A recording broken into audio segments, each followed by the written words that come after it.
Hi అండి, welcome back to my channel. నేను మీ ఝాన్సీ. ఈరోజు వీడియోలో చింత చిగురుతో చేపల కూర ఎలా తయారు చేసుకోవాలో ఈ వీడియోలో చూపిస్తాను. ఇది కొరమైన చేప. లాస్ట్ వీడియోలో చూపించాను కదా చేపలు ఎలా కట్ చేసుకోవాలో. ఆ కట్ చేసిన చేపను చింత చిగురు వేసి కూర చేస్తున్నాను. అందుకోసం చింత చిగురు తీసుకొని దీన్ని వాటర్లో వేసుకొని క్లీన్ చేసుకోవాలి.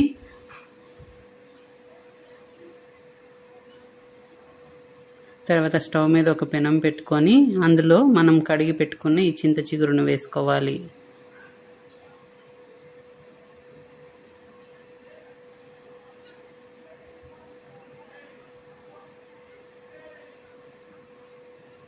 ఈ విధంగా పెనంలోకి చింత చిగురును వేసుకొని దీన్ని వేయించుకోవాలి.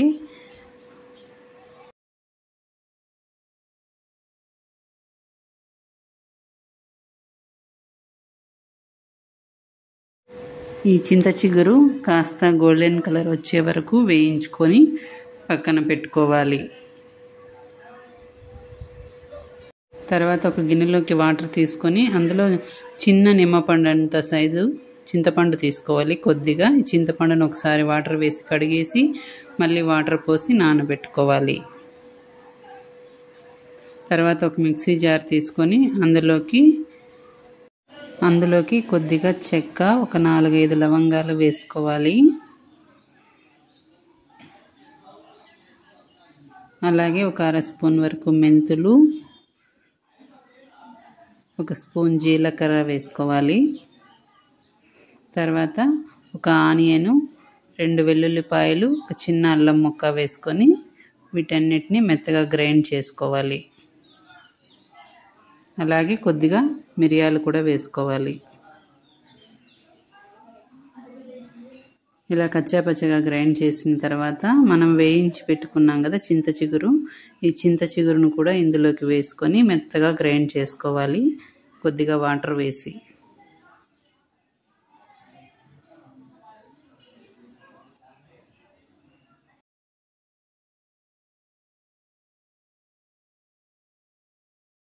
ఈ విధంగా మెత్తగా గ్రైండ్ చేసుకొని పక్కన పెట్టుకోవాలి. తర్వాత స్టవ్ మీద పెనం పెట్టుకొని అందులో ఒక 4-5 టేబుల్ స్పూన్స్ ఆయిల్ వేసుకోవాలి.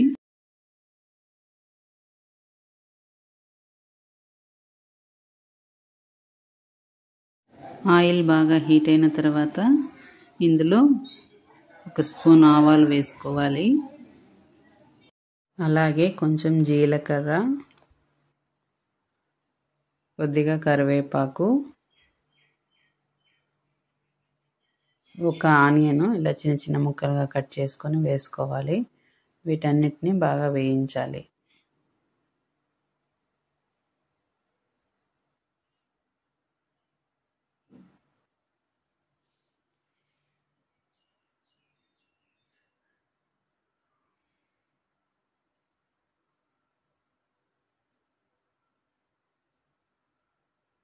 ఈ ఆనియన్స్ అంతా ఇలా బాగా ఫ్రై అయిన తర్వాత మనం గ్రైండ్ చేసి పెట్టుకున్నాం కదా చింత చిగురు, అల్లం వెల్లుల్లి పేస్ట్, వాటిని ఇందులో వేసుకోవాలి.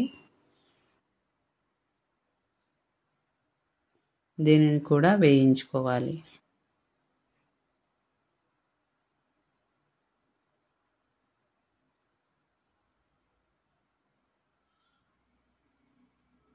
తర్వాత ఇందులోనే కారము రుచికి తగినంత వేసుకోవాలి. నేను ఇక్కడ 1.5 స్పూన్ వరకు వేస్తున్నాను.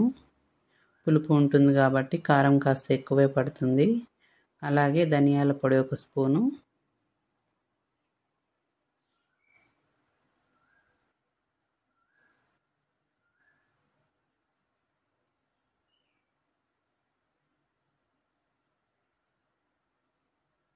తర్వాత ఇందులోనే 1 స్పూన్ వరకు పసుపు వేసుకోవాలి.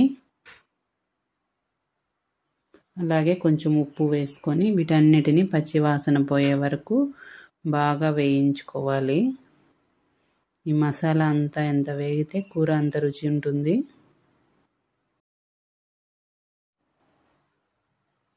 తర్వాత మనం నానబెట్టి పెట్టుకున్నాం కదా చింతపండు, దానిని మెత్తగా పిసికేసి దానిలో ఉన్న ఇలా గుజ్జునంతా సపరేట్ చేసుకోవాలి.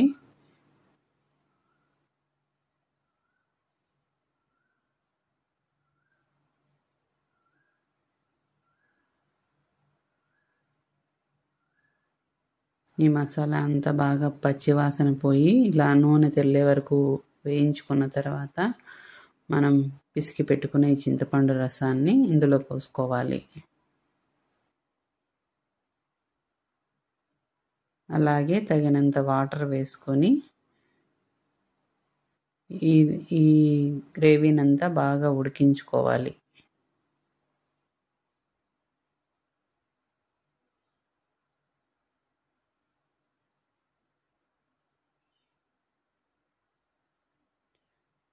ఇలా ఒక 10 to 15 మినిట్స్ వరకు బాగా ఉడికిన తర్వాత ఇందులో ఇప్పుడు మనం కట్ చేసి పెట్టుకున్న చేప ముక్కలను వేసుకోవాలి. మిగిలిన చేపలతో పోలిస్తే ఈ కొరమేను చేపలు కాస్త ఎక్కువసేపు పడుతుంది ఉడకడానికి, అందుకోసం కాస్త ముందుగా వేసుకోవాలి.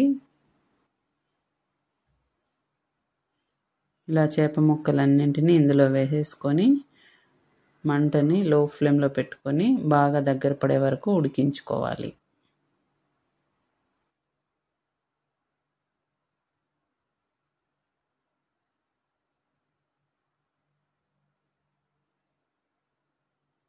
ఈ విధంగా బాగా దగ్గర పడే వరకు చిక్కగా అయ్యే వరకు ఉడికించుకోవాలి.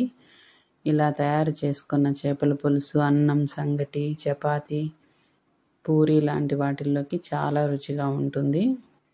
మీరు కూడా ట్రై చేయండి, చాలా బాగుంటుంది ఇలా చింత చిగురుతో. అలాగే ఎలా ఉందో కామెంట్లో తెలియజేయండి. మీకు నా వీడియోస్ నచ్చినట్లయితే please like, share and subscribe my channel. Thank you.